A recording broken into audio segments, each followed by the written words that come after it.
Assalamualaikum warahmatullahi wabarakatuh. Pada video materi kali ini, kita akan membahas mengenai konseptualisasi demokrasi, khususnya berkaitan dengan perdebatan antara substantif demokrasi atau substansial demokrasi versus prosedural demokrasi. Pada video materi sebelumnya, kita sudah membahas mengenai bagaimana perjalanan historis demokrasi dari masa ke masa, mulai dari masa Mesir kuno, Yunani kuno, kemudian bagaimana kontribusi peradaban Romawi terhadap konseptualisasi demokrasi, bagaimana kontribusi pemikir-pemikir abad pencerahan terhadap konseptualisasi demokrasi di era modern, sampai kemudian diadopsinya demokrasi oleh Amerika Serikat, hingga perkembangan demokrasi di era kontemporer yang ditandai dengan diadopsinya Deklarasi Universal Hak Asasi Manusia tahun 1948.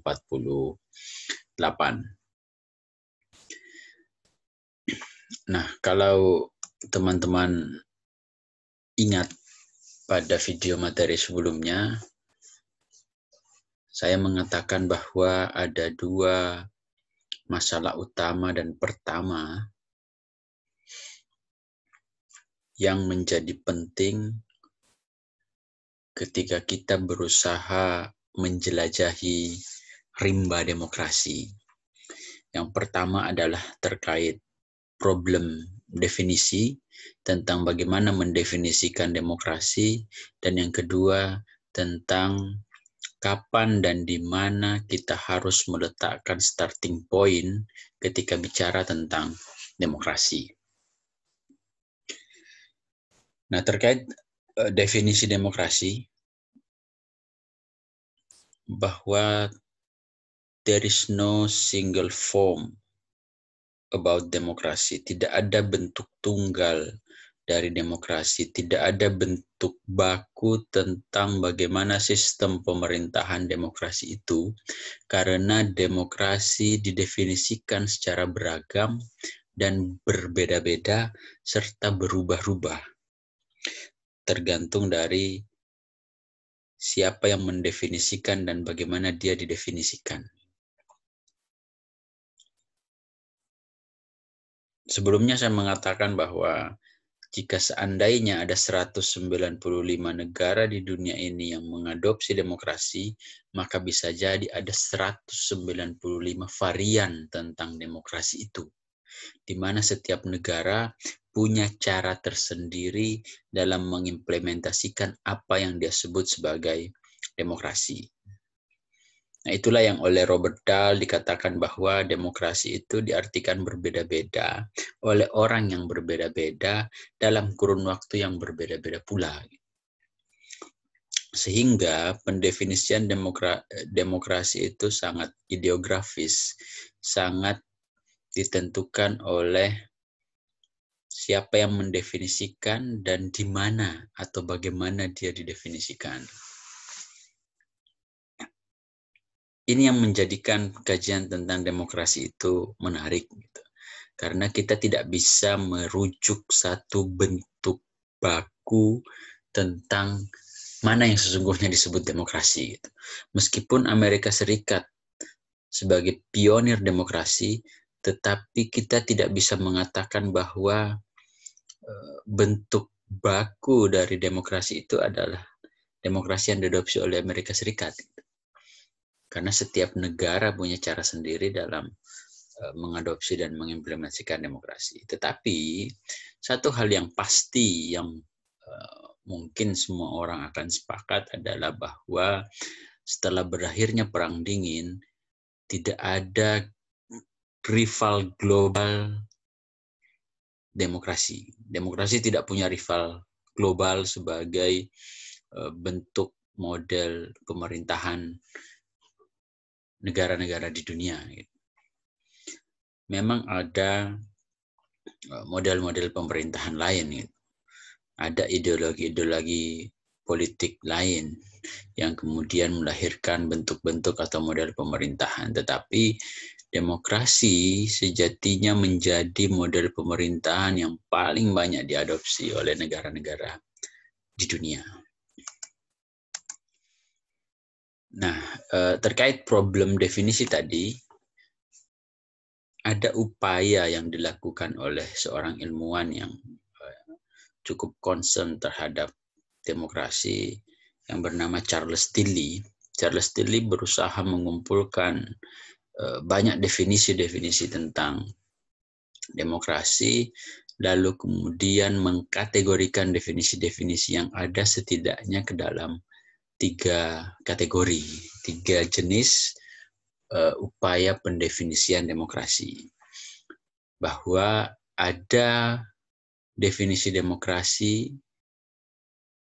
yang didefinisikan secara konstitusional, ada pendefinisian demokrasi secara substantif, ada pendefinisian demokrasi secara prosedural, dan ada pendefinisian demokrasi yang menitik beratkan pada proses oriented. Nah, pertama, constitutional approach, bahwa dari sekian banyak definisi demokrasi yang ada, kata Charles Tilly, kategori pertama dari definisi demokrasi yang sangat beragam itu adalah constitutional approach, di mana upaya pendefinisian demokrasi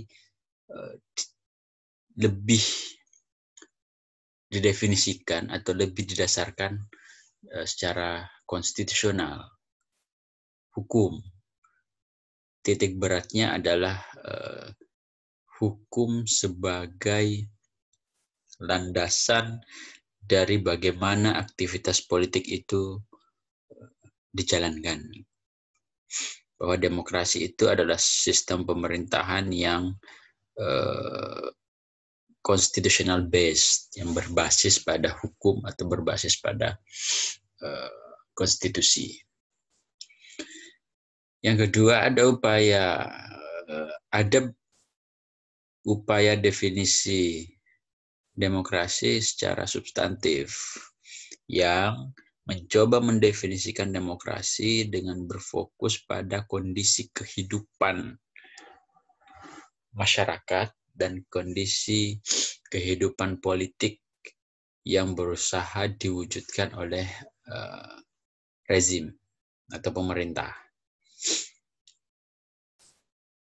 Jadi demokrasi lebih didefinisikan sebagai sebuah bentuk pemerintahan yang berorientasi pada kondisi kehidupan dan kondisi politik masyarakat yang nyaman, yang sejahtera, yang tentram, dan seterusnya, yang berusaha diwujudkan oleh pemerintah. Lalu kategorisasi yang ketiga yang dibuat oleh Charles Tilly adalah ada definisi demokrasi procedural approach yang meletakkan atau mendefinisikan demokrasi secara prosedural, bahwa demokrasi itu disebut sebagai demokrasi ketika ada sebuah proses untuk mengganti pemerintahan, yaitu melalui pemilu. Bahwa demokrasi itu adalah sebuah sistem pemerintahan yang mengadopsi pemilu. Kira-kira sederhananya begitu. Lalu yang keempat, ada definisi demokrasi yang berbasis pada proses oriented. Bahwa demokrasi itu disebut sebagai demokrasi, ada proses minimal yang dilakukan secara kontinu, secara berkelanjutan untuk mewujudkan kualitas demokrasi. Yaitu misalnya dengan adanya partisipasi rakyat secara efektif, kemudian adanya kontrol masyarakat terhadap pemerintah, kemudian adanya hak-hak atau terpenuhinya hak-hak orang dewasa dalam politik dan pemerintahan dan seterusnya. Sederhananya bahwa upaya pendefinisian demokrasi ini meletakkan basisnya bahwa demokrasi itu adalah sebuah sistem pemerintahan yang berorientasi pada proses bagaimana rakyat diberikan haknya, bagaimana rakyat diberikan ruang terbuka untuk berpartisipasi dalam politik pemerintahan. Nah, itu kira-kira kategorisasi definisi demokrasi yang ada yang dilakukan oleh Charles Tilly. Lalu kemudian diperas lagi, 4 ini diperas lagi substansinya, diperas lagi elemennya, diperas lagi intinya, hingga kemudian melahirkan 2 bentuk demokrasi, atau 2 model demokrasi, atau 2 kategorisasi demokrasi, atau 2 pendekatan demokrasi, yaitu substantif demokrasi dan prosedural demokrasi. Inilah yang kemudian berdebat. Ada perdebatan di antara keduanya tentang mana yang sesungguhnya disebut demokrasi. Substantif demokrasi menawarkan bahwa yang disebut dengan demokrasi adalah yang seperti apa yang kami yakini secara substantif. Lalu ada bantahan dari yang kedua bahwa tidak, yang disebut demokrasi itu adalah seperti yang kami yakini secara prosedural. Nah, kita akan melihat bagaimana perdebatan di antara 2 model atau 2 pendekatan dalam mencoba memahami demokrasi. Yang pertama adalah substantif demokrasi atau disebut juga dengan maximalist approach, pendekatan maksimalis atau maksimalis normatif maksimalis atau klasikal normatif atau substantif demokrasi. Sama semua. Disebut sebagai maksimalis karena pendekatan ini mengukur demokrasi secara maksimal. Disebut sebagai klasikal karena pendekatan ini lebih dulu ada, lebih dulu muncul, lebih dulu lahir dibanding yang kedua tadi. Disebut sebagai normatif karena pendekatan ini mengukur demokrasi secara normatif, secara bagaimana seharusnya, bagaimana idealnya. Disebut sebagai substantif karena ukuran-ukuran dari pendekatan ini adalah elemen-elemen substansial dalam kehidupan berbangsa dan bernegara. Nah, apapun namanya, maksimalis, normatif maksimalis, klasikal normatif atau substantif demokrasi atau substansial demokrasi, intinya sama atau argumen dasarnya sama. Nah, pendekatan ini menggunakan dimensi-dimensi non-politik dalam mengukur demokrasi, dalam menilai demokratis atau tidaknya suatu negara. Pendekatan ini menggunakan elemen dimensi-dimensi non-politik, mencakup misalnya seperti aspek sosial, ekonomi, budaya, dan lain seterusnya. Pendekatan ini mengatakan bahwa kebebasan sebagai elemen substansial, elemen esensial dari demokrasi, itu tidak hanya kebebasan politik. Jadi elemen substansial demokrasi itu adalah kebebasan. Tetapi kata pendekatan ini, kebebasan yang dimaksud tidak hanya kebebasan politik, tidak hanya rakyat bebas untuk bicara, tidak hanya rakyat bebas untuk berorganisasi, tidak hanya rakyat bebas untuk menyampaikan pikiran dengan lisan maupun tulisan, tidak hanya rakyat bebas untuk mengkritik pemerintah, tidak hanya rakyat bebas untuk terlibat dalam politik, tidak hanya rakyat bebas untuk bergabung dalam partai politik, tidak hanya rakyat bebas untuk kemudian memperoleh hak-haknya dalam konteks politik, tetapi juga rakyat bebas dari aspek-aspek sosial ekonomi.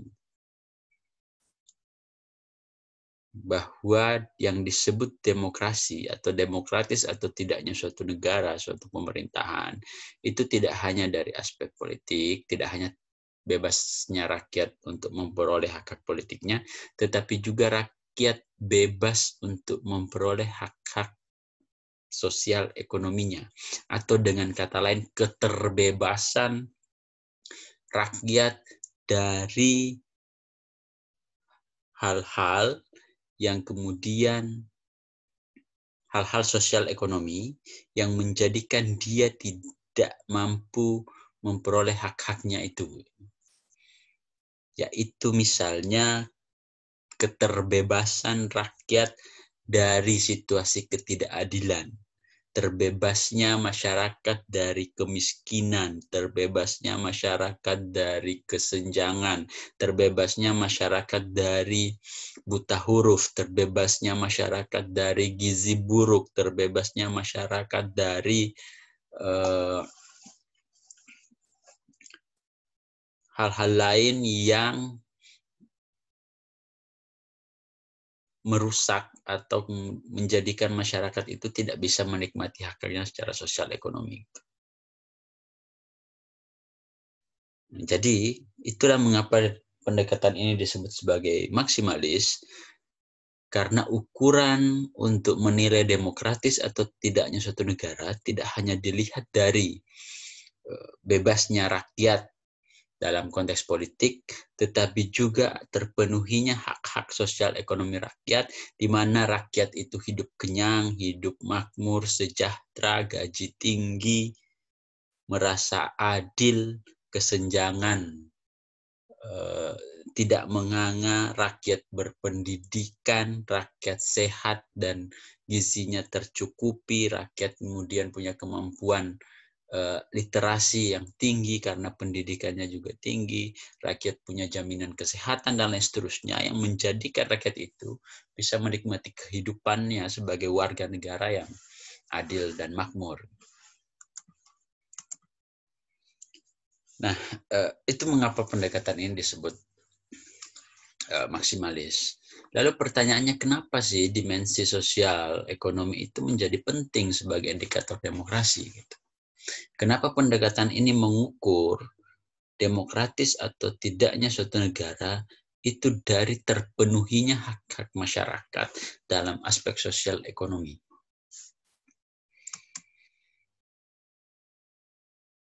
Nah, berbagai ilmuwan abad pencerahan seperti Rousseau, John Stuart Mill, bahkan Karl Marx, tokoh komunis, mengatakan bahwa kesenjangan sosial ekonomi itu akan menghalangi seseorang akan menghalangi warga negara untuk kemudian memperoleh hak-hak politiknya secara adil. Jadi begini, mengapa dimensi sosial ekonomi itu penting sebagai ukuran demokratis atau tidaknya suatu negara? Karena apabila rakyat itu lapar, apabila rakyat itu miskin, apabila rakyat itu menganggur, apabila rakyat itu kurang gizi, apabila rakyat itu tidak berpendidikan, tidak bisa baca, apabila rakyat itu tidak sehat, apabila rakyat itu masih berpikir tentang perut, maka itu akan menghalangi dirinya untuk memperoleh hak-hak politiknya. Karena orang akan berpikir, ngapain mengurusi politik, ngapain saya ikut pemilu, ngapain saya mengkritik pemerintah, ngapain saya terlibat dalam urusan-urusan yang berkaitan dengan politik, urusan perut saja saya kesusahan gitu. Memikirkan apa yang harus saya makan besok saja saya kesusahan gitu. Ngapain ikut pemilu?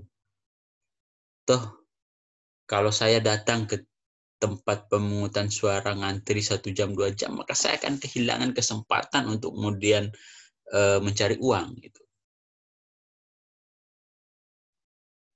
Katakanlah analoginya gini. Apakah saudara-saudara kita misalnya pengemis di pinggir jalan, itu pengamen di pinggir jalan, tukang becak di pinggir jalan itu ketika pemilu dia datang ke tempat pemungutan suara untuk mencoblos? Kemungkinan besar tidak. Dan sangat sedikit di antara mereka yang kemudian punya kesadaran untuk datang mencoblos. Kenapa? Karena dalam alam pikiran mereka, ketika saya datang mencoblos, menghabiskan waktu sekian puluh menit, 1 jam, 2 jam, maka saya kehilangan kesempatan untuk mencari uang. Kalau saya tidak bisa memperoleh uang hari ini, maka anak istri saya makan apa? Karena itu, ngapain ngomongin politik, untuk hidup saja susah. Nah, karena ketidakadaan kesejahteraan, karena orang miskin, karena orang tidak sejahtera, karena orang menganggur, karena orang lapar, dan lain seterusnya, itu kemudian menghalangi orang untuk memperoleh hak politiknya. Sehingga menurut pendekatan ini, untuk menyebut suatu negara itu demokratis, maka yang disebut demokratis itu adalah ketika rakyatnya hidup sejahtera, rakyatnya hidup makmur, tidak berpikir tentang apa yang harus dimakan hari ini, tidak pontang-panting untuk setiap hari mencari uang. Karena kehidupannya sudah makmur, sehingga ketika orang makmur, ketika orang kenyang, maka kemudian dia bisa diajak berpikir politik. Ketika orang kenyang, ketika hidupnya makmur, maka orang kemudian akan memberikan kontribusi positif terhadap negara. Akan memberikan kontribusi positif terhadap politik dan pemerintahan. Karena mereka tidak lagi memikirkan urusan perut. Ketika orang berpendidikan, ketika orang sarjana, katakanlah, maka orang kemudian punya wawasan terbuka, punya wawasan yang luas, punya pengetahuan yang luas, sehingga kemudian bisa diajak untuk berpikir tentang politik, bisa diajak untuk secara kritis mengkritik pemerintah, bisa diajak untuk kemudian memberikan saran dan masukan terhadap politik pemerintahan, bisa diajak untuk kemudian menyalurkan haknya melalui pemilu, dan lain seterusnya gitu. Nah, tetapi apabila situasi ini tidak ada, apabila orang lapar, orang tidak bisa baca dan seterusnya, bagaimana mungkin kemudian dia bisa memperoleh hak politiknya tadi itu? Ya samalah misalnya dengan teman-teman. Ketika teman-teman lapar, mengikuti kuliah misalnya, kemudian lapar, maka kemampuan teman-teman untuk menyerap bahan atau materi perkuliahan yang disampaikan dosen mungkin sangat lemah karena teman-teman lapar, dan pikiran teman-teman adalah tentang bagaimana saya bisa memenuhi isi perut saya. Ketika orang lapar, maka orang anarkis. Ketika orang lapar, orang beringas. Nah, orang kemudian tidak bisa diajak untuk melakukan hal-hal yang positif. Nah, itulah mengapa pendekatan ini mengatakan bahwa kesejahteraan, kemakmuran, rakyat pendidikan yang tinggi, kesehatan yang terjamin, gizi yang tercukupi, dan seterusnya menjadi penting sebagai elemen fundamental dari demokrasi. Dengan demikian, ketika aspek-aspek sosial ekonomi itu terpenuhi, maka urusan politik kemudian bisa berjalan dengan baik, dan itulah negara yang demokratis. Jadi negara yang demokratis itu adalah negara yang rakyatnya hidup makmur, tentram, sejahtera, tidak berpikir lagi tentang perut, yang berpendidikan, yang sehat, dan seterusnya, dan seterusnya. Dengan kata lain, pendekatan ini mengatakan bahwa demokrasi itu tidak akan bisa eksis dan lestari apabila masih ada kesenjangan atau ketimpangan sosial ekonomi, meskipun kebebasan politik itu dijamin. Meskipun pemerintah memberikan ruang untuk pemilu, untuk terlibat dalam partai politik, untuk nyoblos dan lain seterusnya, tetapi apabila rakyat masih diliputi oleh persoalan-persoalan sosial ekonomi, maka itu tidak ada artinya gitu. Karena pikiran rakyat masih fokus tentang bagaimana kita makan hari ini.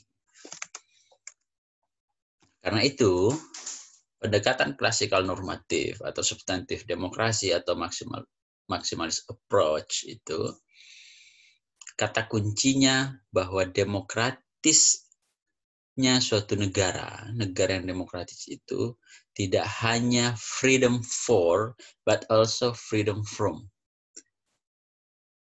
Bahwa demokrasi itu tidak hanya bebas untuk, tapi juga bebas dari. Tidak hanya bebas untuk mencoblos, tidak hanya bebas untuk terlibat dalam partai politik, tidak hanya bebas untuk mengkritik pemerintah, tidak hanya bebas untuk berorganisasi, tidak hanya bebas untuk kemudian memperoleh hak-hak politik, tetapi juga bebas dari kemiskinan, bebas dari kelaparan, bebas dari kesenjangan, bebas dari pengangguran, bebas dari gizi buruk, bebas dari buta huruf, bebas dari hal-hal lain yang berkaitan dengan aspek sosial ekonomi.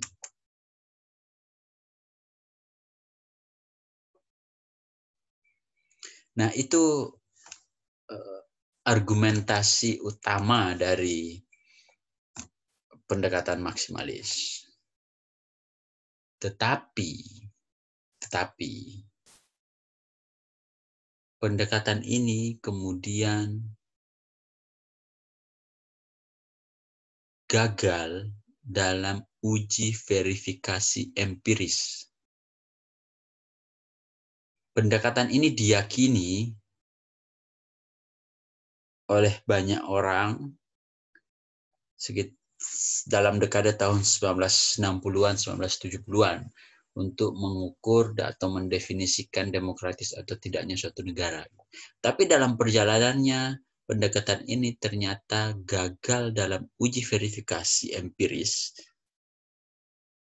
karena fenomena yang berkembang setelah tahun 1970-an menunjukkan bahwa ada banyak negara yang mampu melembagakan demokrasi dengan baik, ada banyak negara yang mampu membangun demokrasi dengan baik meskipun tidak ditopang oleh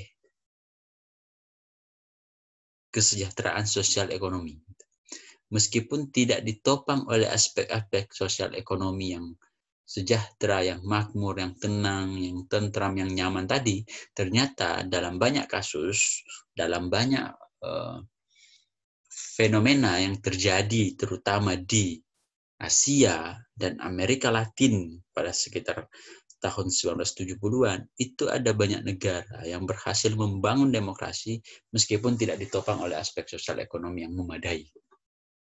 Karena itu pendekatan ini disebut sangat utopis, terlalu tinggi dalam mengukur demokrasi, dan terlalu utopis, terlalu berangan-angan. Pendekatan ini dikritik bahwa kalau begitu ukurannya, maka nyaris tidak ada negara demokrasi di dunia ini. Atau mungkin sangat sedikit negara demokrasi di dunia ini, sangat sedikit negara yang kemudian mampu memenuhi indikator itu, bahwa demokrasinya suatu negara itu dilihat dari ukuran-ukuran sosial ekonomi, gitu. Bukan politik saja.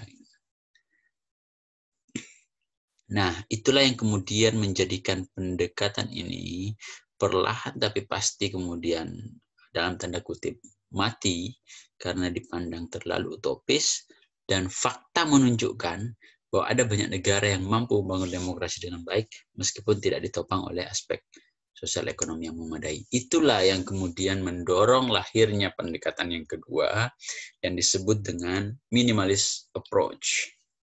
Pendekatan minimalis atau empirical minimalis atau procedural demokrasi atau electoral demokrasi. Disebut sebagai minimalis karena pendekatan ini mengukur demokrasi dengan ukuran yang minimalis. Berbeda dengan yang pertama yang mengukur demokrasi sangat maksimalis. Disebut sebagai empirical approach karena pendekatan ini lebih empiris, lebih mendekati kenyataan yang ada dibanding yang pertama tadi yang disebut normatif, tentang bagaimana idealnya, bagaimana seharusnya. Sementara pendekatan ini menunjukkan tentang apa yang terjadi di negara-negara di dunia, apa yang terjadi dalam fenomena negara-negara demokrasi. Disebut sebagai prosedural karena ukuran demokrasi ini adalah hal-hal yang berkaitan secara prosedur.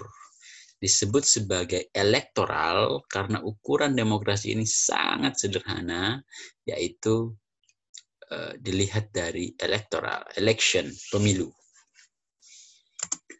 Nah, pendekatan minimalis atau prosedural demokrasi fokus utamanya adalah bahwa demokratis atau tidaknya suatu negara itu dilihat dari mekanisme partisipasi. Salah satu ilmuwan yang concern pada kajian demokrasi, Joseph Schumpeter, misalnya mengatakan bahwa demokrasi itu is political method. Demokrasi itu adalah metode politik. Sederhananya adalah demokrasi itu adalah sebuah mekanisme untuk memilih pemimpin. Sebagai sebuah mekanisme untuk memilih pemimpin, maka pemilihan pemimpin itu dalam level yang sangat minimal dilakukan melalui pemilu. Sehingga menurut pendekatan ini, jika suatu negara memungkinkan masyarakatnya untuk memilih dan mengganti pemimpin secara reguler, memilih dan mengganti pemimpin dalam kurun waktu tertentu, melalui pemilu yang bebas dan adil, maka negara itu disebut telah berdemokrasi. Jadi ukuran pendekatan prosedural adalah adanya prosedur partisipasi rakyat dan pemilihan pemimpin melalui mekanisme yang disebut dengan pemilu.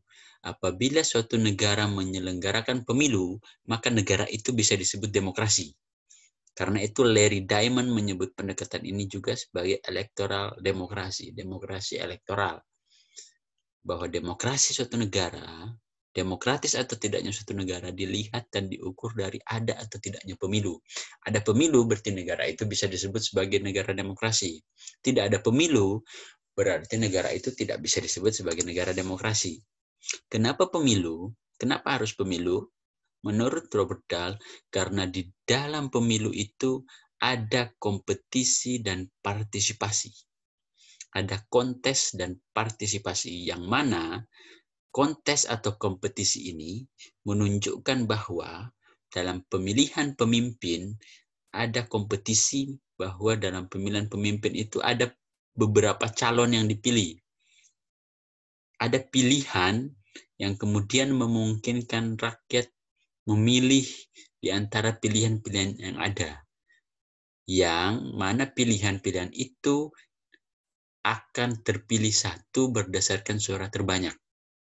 Nah, itu disebut kompetisi, perlombaan, kontestasi.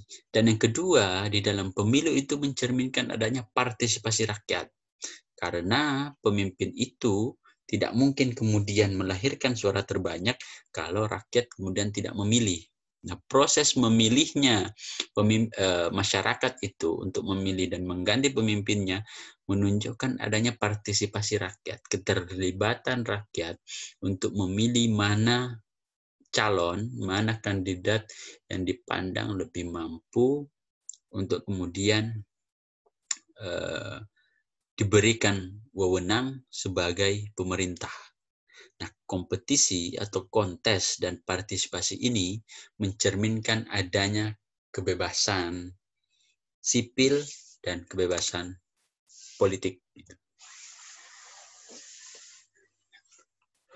Yang mana kebebasan sipil dan kebebasan politik ini, di mana rakyat kemudian punya hak untuk memilih dan pilihan pemimpin itu tidak tunggal, tidak satu kandidat, tetapi ada banyak atau ada dua, minimal dua atau beberapa kandidat yang dipilih, maka melalui mekanisme pemilu, maka negara itu disebut demokrasi.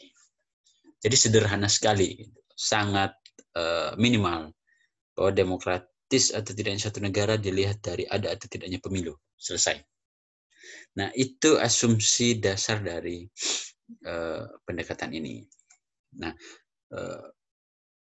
pendekatan ini, pendekatan minimalis atau demokrasi prosedural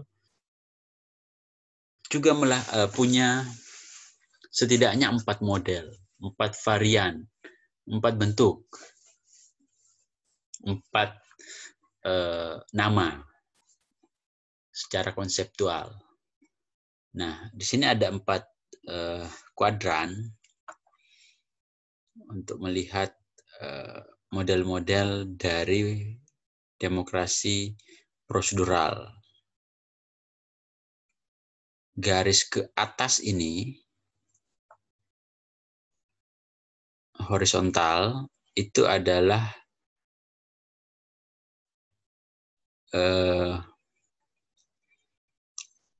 leaders choosing, mekanisme pemilihan pemimpin. Dalam mekanisme pemilihan pemimpin, itu ada pemimpin yang dipilih secara langsung, dan ada pemimpin yang dipilih secara musyawarah atau deliberation. Jadi pemilihan pemimpin bisa dilakukan dengan 2 cara. Pemilihan pemimpin secara langsung yang melibatkan rakyat secara langsung melalui pemilu atau elected, dan ada pemilihan pemimpin yang tidak melalui pemilu tetapi dipilih oleh rakyat melalui proses musyawarah atau deliberation. Lalu yang kedua adalah policy making, mekanisme pembuatan kebijakan. Dalam sebuah negara, dalam sebuah pemerintahan, mekanisme pembuatan kebijakan itu bisa dalam 2 bentuk. Mekanisme pembuatan kebijakan secara langsung yang melibatkan partisipasi rakyat secara langsung, di mana rakyat terlibat secara langsung dalam pembuatan kebijakan. Yang kedua secara tidak langsung, yaitu di mana pembuatan kebijakan itu diwakilkan oleh apa yang disebut dengan wakil rakyat. Jadi rakyat tidak terlibat secara langsung, tetapi memberikan legitimasi kepada perwakilan yang disebut dengan wakil rakyat. Nah, pertemuan antara mekanisme pemilihan pemimpin dan metode pembuatan kebijakan ini melahirkan 4 model dari demokrasi prosedural. Apabila pemimpin dipilih secara musyawarah,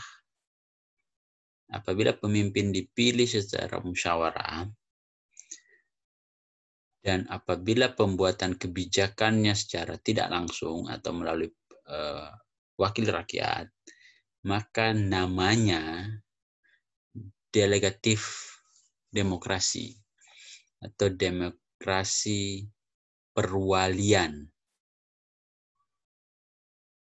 Jadi apabila pemimpin dipilih melalui musyawarah dan mekanisme pembuatan kebijakan dari pemerintahan itu diwakilkan oleh wakil rakyat, disebut sebagai demokrasi perwalian atau delegatif demokrasi. Apabila pemimpin dipilih secara langsung melalui proses pemilu yang kita kenal selama ini, sementara mekanisme pembuatan kebijakannya dilakukan secara tidak langsung atau diwakilkan oleh wakil rakyat, maka disebut sebagai representatif demokrasi.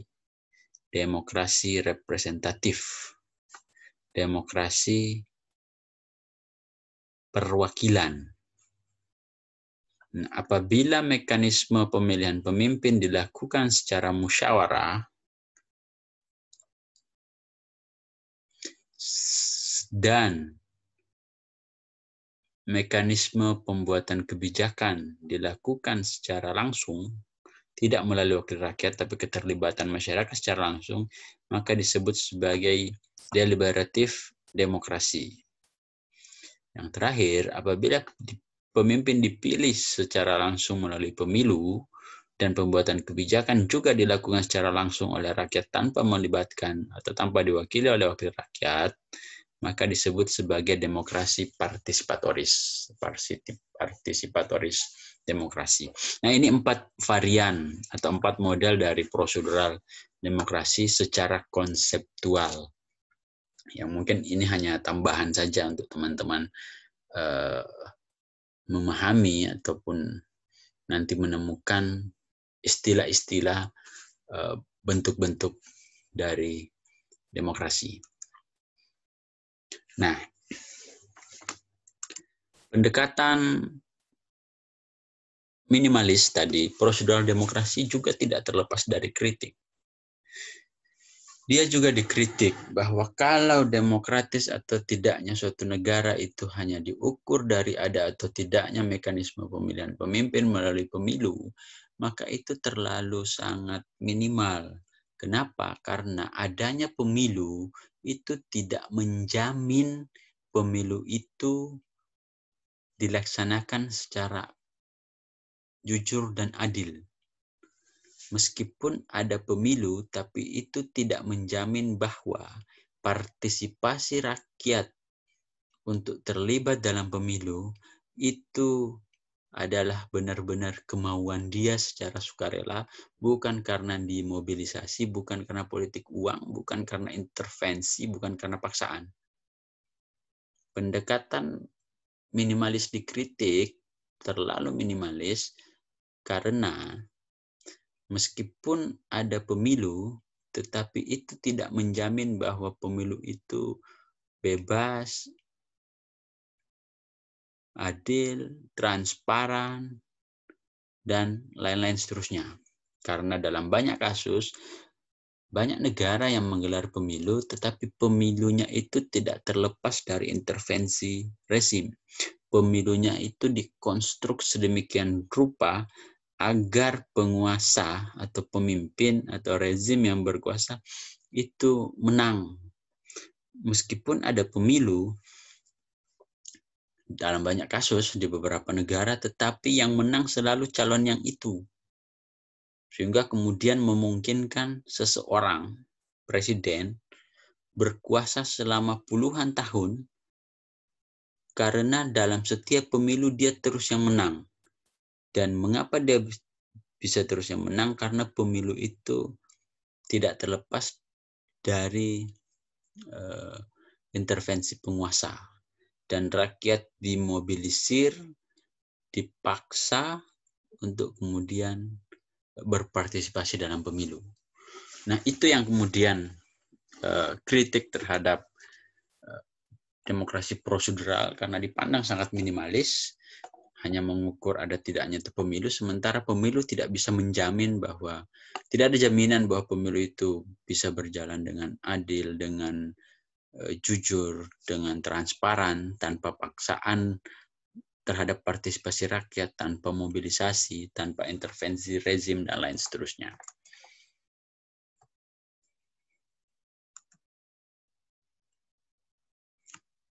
Nah, karena itu, kemudian muncul upaya sintesis untuk memadupadankan substantif demokrasi dengan prosedural demokrasi menjadi apa yang disebut dengan liberal demokrasi. Karena menurutnya ketika kita berbicara tentang demokrasi, maka kita berbicara pada tataran yang maksimal, kita bicara pada tataran yang substansial sebagai sebuah tujuan, sementara proses pemilu itu adalah jalan untuk mencapai tujuan itu. Saya ulangi. Ketika kita berbicara tentang demokrasi, maka cita-cita demokrasi itu adalah mewujudkan kesejahteraan rakyat, mewujudkan kemakmuran rakyat, mewujudkan pembangunan ekonomi yang adil dan merata dan seterusnya sebagaimana yang didambakan oleh substantif demokrasi. Tetapi jalan menuju cita-cita itu jalan menuju perwujudan masyarakat yang adil, makmur, sentosa, sejahtera, dan lain seterusnya itu salah satu jalannya adalah salah satu jalannya adalah melalui mekanisme pemilu. Selain dari adanya atau ditopang dengan indikator-indikator lain. Nah, itulah yang ditawarkan oleh liberal demokrasi.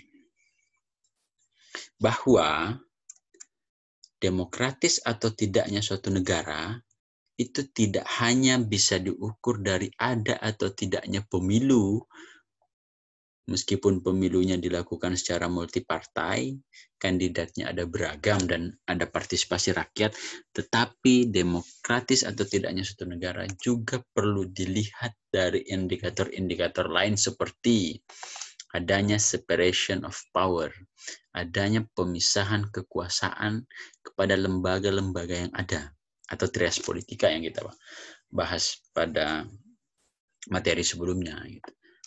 Agar kekuasaan itu tidak bertumpuk pada satu orang, tidak bertumpuk pada satu lembaga, sehingga kemudian hanya satu orang atau satu kelompok yang kemudian menguasai seluruh kekuasaan. Karena, kata Lord Acton, absolute power, kekuasaan yang absolut itu pasti korup, pasti tiran. Karena itu untuk kemudian menghindarkan negara dari pemerintahan yang tiran, pemerintahan yang korup, pemerintahan yang otoriter, maka kekuasaan itu harus dipisah, harus dibagi, harus didistribusikan. Dan itu menjadi salah satu indikator dari demokrasi. Yang kedua, bahwa indikator lain dari demokratis atau tidaknya suatu negara adalah adanya civil liberty, kebebasan sipil. Kebebasan sipil dalam berbagai hal, sebagaimana poin-poin yang ada dalam DUHAM, Deklarasi Universal Hak Asasi Manusia, bahwa seorang warga negara itu punya hak asasi untuk bla bla bla bla bla bla bla. Silakan nanti teman-teman lihat DUHAM, poin-poin dalam DUHAM itu tentang apa hak-hak asasi yang dimiliki oleh warga negara yang harus dipenuhi oleh pemerintah. Selain itu, indikator demokratis atau tidaknya suatu negara adalah the rule of law. Bagaimana hukum menjadi panglima, bagaimana hukum ditegakkan tidak tajam ke bawah dan tumpul ke atas. Bagaimana hukum memperlakukan semua orang sama, kedudukan yang sama di depan hukum dan kemudian tidak pilih kasih. Demokratis atau tidaknya suatu negara juga dilihat dari civilian control of military, supremasi sipil, bagaimana sipil kemudian mengontrol militer dan militer tidak terlibat dan ikut campur dalam politik. Militer tidak menjadi alat kekuasaan. Nah, nanti ada materi sendiri tentang hubungan sipil militer dalam demokrasi. Demokratis atau tidaknya suatu negara juga perlu dilihat, perlu diukur dari indikator civil society. Bagaimana civil society menjadi elemen kritis, diberikan ruang untuk mengkritik pemerintah, untuk melakukan mekanisme check and balances, untuk menghindarkan pemerintah dari kebijakan yang sewenang-wenang. Indikator demokratis atau tidaknya suatu negara juga dilihat dari pengadilan yang netral. Netralitas lembaga pengadilan dan lembaga peradilan yang tidak berpihak kepada penguasa, tetapi memutuskan suatu perkara dengan adil dan arif. Demokratis atau tidaknya suatu negara dilihat juga dari elemen media. Bagaimana media bisa menjadi penopang demokrasi, tidak menjadi alat kekuasaan, tidak dikontrol oleh kekuasaan, tidak dikendalikan oleh kekuasaan, tapi media kemudian melakukan aktivitas jurnalistik secara adil dan berimbang. Dan indikator-indikator lain yang ada sangat banyak yang teman-teman bisa tambahkan untuk mengukur demokratis atau tidaknya suatu negara. Nah, inilah yang kemudian dikatakan oleh pendekatan liberal demokrasi, bahwa tidak cukup hanya dengan pemilu, sekalipun tujuan dari pemerintahan itu adalah mewujudkan kesejahteraan sebagaimana cita-cita substantif demokrasi, tapi juga tidak cukup dengan pemilu saja, sehingga liberal demokrasi berusaha mengawinkan, membangun sintesa bahwa sebuah pemerintahan yang demokratis itu dilihat dari bagaimana upaya perwujudan cita-cita itu, perwujudan cita-cita untuk membangun masyarakat yang sejahtera itu dilakukan melalui mekanisme-mekanisme atau melalui prosedur-prosedur, melalui indikator-indikator selain pemilu, atau tidak hanya pemilu, tapi juga ada rule of law, ada strong civil society, ada supremasi sipil, ada media yang independen, ada civil liberty, dan lain-lain seterusnya. Nah, kira-kira kalau mau digambarkan transformasinya seperti ini, bahwa pemerintahan yang undemokratik, pemerintahan yang tidak demokratis dalam perjalanan menuju pemerintahan yang demokratis itu melalui elektoral demokrasi dulu. Umumnya begitu ya, fenomena yang ada atau bukti empiris yang ada bahwa untuk mewujudkan negara yang demokratis sebagaimana cita-cita atau indikator demokrasi dari liberal demokrasi, dalam banyak kasus negara itu melalui tahapan yang disebut dengan elektoral demokrasi dulu. Ketika rezim otoriter tumbang, ketika rezim otoriter ditumbangkan, maka langkah pertama yang dilakukan itu adalah pemilu. Menentukan dan memilih pemimpin melalui mekanisme pemilu. Sekalipun indikator-indikator yang lain belum terpenuhi, tapi setidaknya pemilu dulu. Nah, dalam pemilu ini setelah melahirkan pemimpin, barulah kemudian pemimpin yang terpilih melalui pemilu itu berusaha untuk mengimplementasikan indikator-indikator lain yang ada. Meskipun dalam kenyataannya ada banyak pemimpin yang terpilih melalui pemilu setelah rezim otoriter itu tumbang, tapi justru membajak demokrasi untuk kepentingan sendiri, sehingga alih-alih sampai pada liberal demokrasi, yang terjadi justru kembali ke undemocratic regime. Nah, penjelasan tentang ini akan kita bahas pada video materi berikutnya, tentang pada pertemuan pada materi yang ketiga, tentang demokratisasi dan tahapan-tahapan demokratisasi. Nah, lalu muncul pertanyaan, bagaimana misalnya kalau ada pemilu dan pemilunya itu melibatkan multipartai, sehingga ada banyak kandidat yang kemudian bisa dipilih oleh rakyat, dan ada institusi-institusi penopang demokrasi,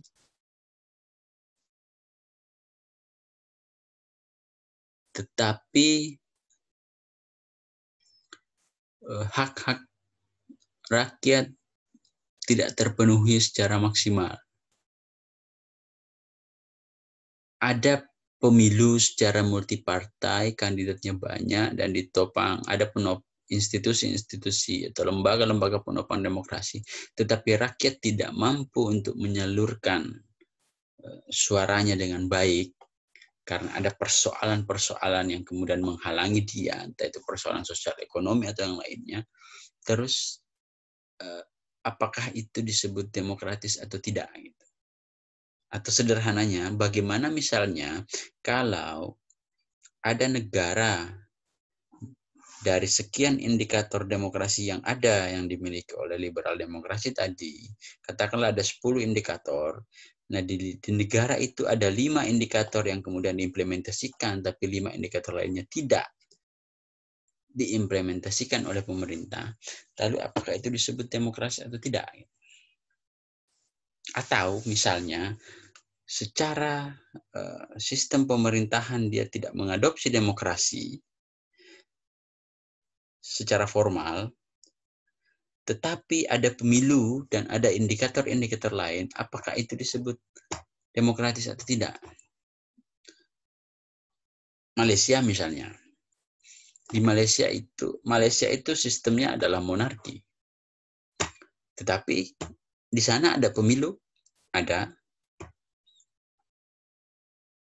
pemilunya diikuti oleh banyak partai, ada kandidatnya tidak tunggal, iya tidak tunggal.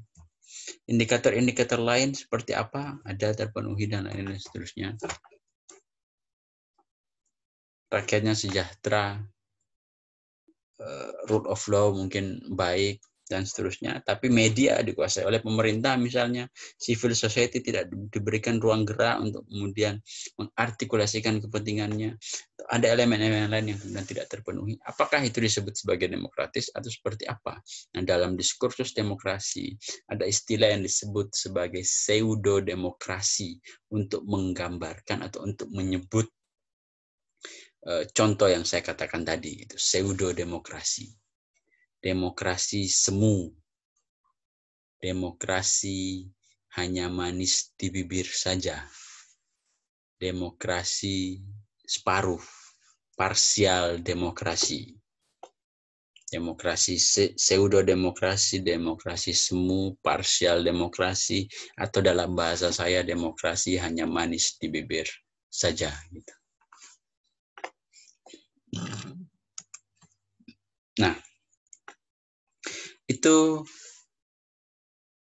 kira-kira penjelasan saya tentang bagaimana perdebatan antara demokrasi substantif dan demokrasi prosedural hingga kemudian mencoba disintesiskan oleh demokrasi liberal sampai pada bagaimana memberi nama terhadap praktik-praktik demokrasi yang tidak sempurna, yang tidak full, yang disebut dengan pseudo-demokrasi.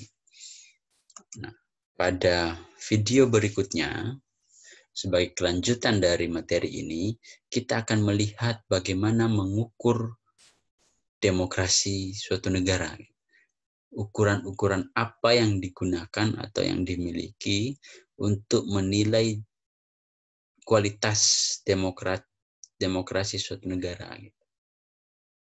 Bagaimana menentukan demokratis atau tidaknya suatu negara. Nah, kita akan melihat dengan mencoba melihat ukuran-ukuran demokrasi berdasarkan Freedom House. Nah, itu saja yang perlu saya sampaikan dan akan saya lanjutkan pada video yang kedua. Terima kasih. Assalamualaikum warahmatullahi wabarakatuh.